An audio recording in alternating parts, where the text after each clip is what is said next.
Halo Tribuners, jumpa kembali bersama Diki Faryad Juhud di Bincang Bola. Kita akan kupas sama-sama sepak bola internasional yang tentunya bisa membuat suasana lebih menarik lagi di kesempatan saat ini. Saya tidak sendiri di sini, ada Bung Taufik Ismail. Halo, selamat siang Bung Taufik. Selamat siang, Bung Ya, Diki. maskernya Apa dibuka dulu. kabar? Masih dengan protokol kesehatan ya. Dan saat Iya ini dong. kita masing-masing agak terpisah jauh dan alhamdulillah juga halo selamat siang untuk Bung Adit yang ada di belakang layar ini yang mengusahakan kita bisa bertemu secara daring begini ya. Ya Bung Opik, kita akan bincang-bincang sejenak tentang Juventus yang ya menebar ancaman nih. Kemarin-kemarin kan pekan-pekan lalu kita bicara tentang dua Milan ya, dua Ya, Milan ter di Milan. papan atas. Nah, ternyata sekarang dua Milan itu dibayang-bayangi oleh Juve. Nah, ini mungkin Bung Opik ada sedikit catatannya, goresan-goresan penanya, kita bisa ungkapkan di sini. Bung Opik, gimana nih tentang Juventus nih? Ya, Kang. Juventus saat ini ada di posisi 3 ya, Kang, di klasemen Serie A Italia. Juventus yang makin kenceng untuk kemarin terakhir kan. Iya betul di Liga Italia dan Juventus pelan-pelan tapi pasti mulai menebar ancaman nih. Nah sekarang Ya, gimana menurut Bung Opik nih catatannya? ya. Juventus saat ini Mulai dari istilahnya mah ngadodoho, Kang ya, ngadodoho Inter sama iya. AC Milan eh, tikosewad gitu kan ya. Jadi mereka menunggu Inter sama Milan tidak bisa meraih poin penuh Betul betul. dan Juventus punya kesempatan besar untuk sedikit demi sedikit naik ke posisi 1 atau posisi 2 nantinya. Saat ini Ya. Juventus mengoleksi 45 poin, mereka baru main 22 kali. Sementara Inter sama Milan sudah Hmm. 23 kali meskipun memang poinnya masih agak jauh ya. Milan di posisi kedua dengan Ya. 49 poin, Inter di posisi pertama 53 Ya. poin. Tapi ini kan bukan istilahnya bukan jaminan juga buat Inter sama Milan untuk berleha-leha bahwa di bawah mereka berdua ada Juventus yang secara materi mereka mumpuni, secara permainan juga mereka menampilkan permainan yang bagus terutama di pertandingan terakhir lawan Crotone. Nah, ini yang harus Ya. diwaspadai oleh Milan karena kalau tidak hati-hati ya mereka bisa kecewa dan disalib oleh Juventus itu kan. Iya, iya. Ini kan di sementara kemarin terakhir itu Juve menumbangkan tim lain cukup ini juga ya, cukup Ya, banyak juga poinnya yang dia tuh. Ah, mereka mengalahkan Croton 3-0. Proton. Hmm. Meskipun memang ada apa sih istilahnya Juventus juga punya masalah di permainan mereka sendiri ya, mereka kurang konsisten, mereka tidak bisa konsisten untuk terus meraih poin penuh. Nah, ini yang harus diwaspadai oleh Ya. Andrea Pirlo dan kawan-kawan dan dan pemainnya gitu ya, bahwa mereka tuh kalau ingin juara ya harus bisa konsisten bermain, bisa meraih poin, jangan sampai lagi kehilangan poin, apalagi ketika melawan tim-tim yang dalam tanda kutip saingan mereka jadi juara. Kalau kalah kayak mereka minggu lalu kalahkan lawan Napoli 1-0.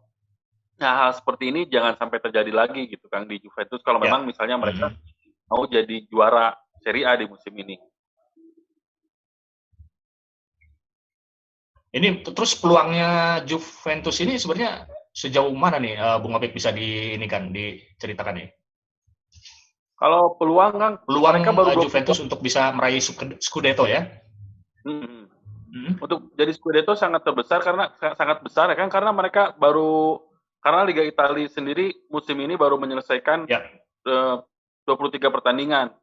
Berarti masih ada 10 lebih pertandingan yang akan dilalui oleh Heeh. masing kesebelasan. Apalagi Juventus ya secara pertandingan masih punya satu pertandingan lebih banyak. Kalau misalnya mereka menang, poin mereka sama Milan cuma beda satu nih. Cuma beda satu kalau misalnya Juventus menang di Oh pertandingan ya. tunda ini Heeh. ya. Nah, ini jadi Hmm. apa istilahnya bisa jadi motivasi tersendiri sebenarnya buat Milan bahwa harus menang di pertandingan tunda. Nanti mereka Ya. tinggal menunggu waktu Milan keseleo istilahnya, Milan tidak bisa meraih Lengah ya. kemenangan, dan mereka bisa naik ke posisi Ya. 2. Nah, nanti mereka juga harus Hmm. terus setelah itu ya mereka harus konsisten lagi sambil menunggu Inter Milan terpeleset gitu kan. Ini sebenarnya kalau bisa dikatakan perannya Cristiano Ronaldo mungkin lebih cukup besar ya di Juventus ya. Dari Di catatan Bung Juventus, Opi gimana nih? Hmm. memang di beberapa musim ini Cristiano Ronaldo perannya sangat istilahnya tidak tergantikan lah di lini depan ya, karena dia yang jadi mesin gol buat si Nyonya Tua ini mencetak gol gitu ya, karena dari 19 pertandingan dia sudah mencetak 18 gol. Berarti ini hampir ya rata-ratanya hampir 0,9 lah mungkin ya. Jadi hampir satu pertandingan satu gol. Nah, itu juga sebenarnya harus ditunjang dengan pemain-pemain yang lain, karena pemain yang lain torehan golnya pasti di bawah 2 digit gitu kan. Kayak Morata baru 4, terus misalnya Dybala baru 2 gol. Yang paling ini mungkin Federico Chiesa yang sudah mencetak 5 gol. Ini yang harus bisa diimbangi oleh pemain-pemain lain, bahwa jangan terlalu mengandalkan Ronaldo. Jadi ketika misalnya Ronaldo sedang off day, ya bisa dibilang nanti Juventus tidak bisa mencetak gol gitu. Jadi lawan punya satu strategi, matikan saja Ronaldo biar Juventus tidak bisa mencetak gol, dan sudah Juventus tidak bisa meraih kemenangan atau bahkan bisa kalah. Ya, ini kalau itu kan kemarin di waktu laga lawan Tottenham ya, yang terakhir kemarin itu ada Weston McKennie yang lumayan gemilang untuk mencetak gol. Nah, itu ada catatan khusus untuk dia si Weston ini. Weston McKennie ini pemain Amerika Serikat, dia dari USA, tetangga Donald Trump. Ya, dia udah nggak ada sekarang. Ya, udah turun pemain kasihan dia. Dia pemain baru di musim ini, dia didatangkan dari Schalke. Meskipun dia dari Amerika Serikat, tapi dia didikan Liga Jerman lah. Dari apa sih istilahnya, dari tim juniornya Schalke, terus dia masuk ke tim senior Schalke. Setelah beberapa musim, dia di beberapa musim terakhir dia reguler jadi pemain inti, terus istilahnya menarik perhatian Juventus, dan musim ini dia pindah ke Juventus. Meskipun dia istilahnya muda, 22 tahun, tapi dia cukup jadi andalan di lini tengah Juventus kan. Dia sudah bermain 19 kali di musim ini dan mencetak 4 gol, termasuk terakhir lawan Crotone. Dia memang istilahnya bisa dibilang ini pemain yang jadi andalan baru lah di masa depan ya, pemain masa depan jadi Juve ya. Masa depan buat Juventus sampai ke beberapa tahun ke depan, karena memang ya di situ dia bisa kerjasama sama Bentancur sama juga Rabiot yang masih istilahnya usianya muda, istilahnya masih di bawah 25 tahun ke bawah gitu kan. Ya. Ini laga musim pertamanya pelatih Andrea Pirlo ya sebenarnya ya, Bung Opik ya. Jadi ini sebenarnya catatan yang menarik, mungkin ini sebagai pelatih di Juventus, dan sebetulnya mungkin Bung Opik bisa cerita juga catatannya ada sebetulnya apa sih yang dilakukan Andrea Pirlo ini untuk Juve gitu, hingga lumayan sekarang kan udah merangkak ke atas terus gitu, stabil di papan atas nih. Sebelumnya kan pelatih Sarri ya, Maurizio Sarri. Ya, Andrea Pirlo didatangkan karena mungkin istilahnya petinggi Juve tahu bahwa Pirlo bekas pemain Juventus, jadi dia tahu seperti apa karakternya ya, karakter Juventus, seperti apa visi Juventus. Ya, dia didatangkan, dan memang di musim pertamanya tidak berjalan begitu mudah lah ya. Terutama di Liga Italia, karena memang persaingannya ketat di Liga Italia. Mereka Inter sudah mulai menanjak permainannya, Milan juga musim ini mulai menanjak lagi permainannya. Jadi Andrea Pirlo, tapi saya mungkin dibebankan untuk setidaknya bisa Scudetto meskipun dia pelatih baru di Juventus. Tapi dia diberi beban untuk menjadi juara juga di Serie A. Nah, di awal-awal karena mungkin pengalaman, karena terus beberapa pemain yang masih istilahnya belum nyetel dengan apa sih keinginan Pirlo, jadi mungkin agak tersendat. Tapi setelah berjalannya waktu, pemain juga sudah tahu bahwa oh seperti ini strateginya Pirlo seperti ini. Apa yang diinginkan Pirlo sudah mulai bisa dicerna oleh para pemain sehingga lambat laun permainan Juventus juga mulai membaik dan akhirnya sekarang ada di posisi 3 Serie A gitu kan. Iya, iya, iya.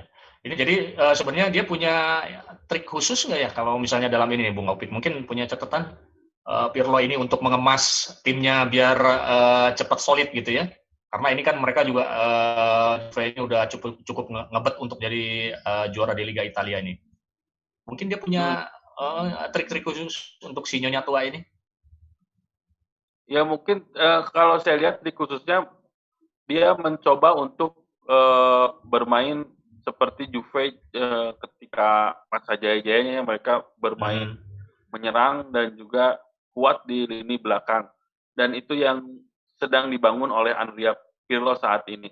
Meskipun memang catatan kemasukan Juve juga cukup tinggi 19, tapi itu sudah di bawah, istilahnya masih di bawah dengan tim-tim lain. Cuman yang jadi persoalan adalah lini depannya sekarang masih belum padu. Ini mungkin yang jadi PR buat Pirlo ke depannya bahwa di lini belakang sudah oke. Ya. Mereka punya kiper yang bagus, mereka punya lini belakang yang bagus. Nah, tinggal di lini depannya urusan mencetak gol masih jadi persoalan buat Juventus saat ini gitu. Mereka main 22 kali, mencetak golnya 44 kali. Memang secara ini bagus lah, satu laga rata-ratanya berarti mereka mencetak 2 gol, tapi masih banyak tim lain yang catatan golnya lebih bagus dari Juventus. Nah, itu mungkin yang jadi PR buat Pirlo ke depannya, bagaimana membuat Juventus tidak terlalu bergantung pada Ronaldo. Pemain lain juga harus bisa mencetak gol sehingga catatan gol Juventus juga tidak seret seperti saat ini gitu. Atau mungkin ada informasi bakal mengincar pemain lain untuk diboyong ke Juve untuk ya sebagai inilah bempernya Ronaldo gitu, biar tidak selalu dia yang jadi tujuan gitu ya, patokan di situ.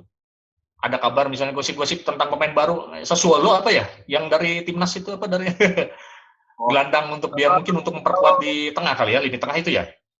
Ya, mungkin kalau untuk saat ini Juventus tidak akan mungkin mendatangkan pemain karena memang bursa pemain sudah ditutup.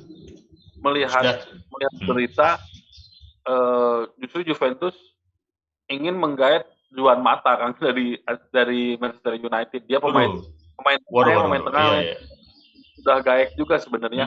Cuman mungkin Pirlo punya pemikiran dia butuh gelandang yang istilahnya apa sih, gelandang yang kreatif lah. Ini mungkin yang dilihat masih kurang dari pemain-pemain tengah Juventus saat ini gitu. Oh itu sebenarnya gosipnya itu ya, bukan pemain yang lain, tetapi melengkapi semuanya ya. Jadi kansnya kalau misalnya dilihat, jadi dengan kehadiran Juan Mata diharapkan dia bisa memberikan assist buat pemain-pemain lain, sehingga pemain lain seperti ya tadi Dybala, seperti Morata itu bisa lebih berkembang ya, bisa. Ya, oke. Ya, Bung Opik, mungkin bincang-bincang kita di siang hari ini kayaknya lebih lengkap lagi. Kita akan lengkapi nanti di pekan depan ya. Kita udah kayaknya makin seru aja, nggak kerasa. Ya, Juve ternyata pelan-pelan udah makin merangsek seperti yang pernah kita bincangkan pekan lalu. Dua Milan ini harus hati-hati, dan ternyata Juve lah yang agak mulai terlihat ya. Dan demikianlah Tribuners, mudah-mudahan bincang bola kali ini ada sesuatu yang menarik yang bisa Anda dapatkan. Dan jangan lupa protokol kesehatan tetap kita patuhi. Kita tetap pakai masker, 3M ya, pakai masker, cuci tangan, kemudian juga kalau kita keluar rumah, jangan lupa untuk selalu jaga jarak. Opik masih pakai masker kalau keluar? Masih dong. Iya. Oh iyalah gitulah. Harus selalu sekarang karena kemanapun kita harus selalu pakai masker ya. Oke Tribuners, kita sudahi bincang bola kali ini. Saya Diki Fadiar Juhud dan juga ada Bung Opik di sana, Taufik Ismail.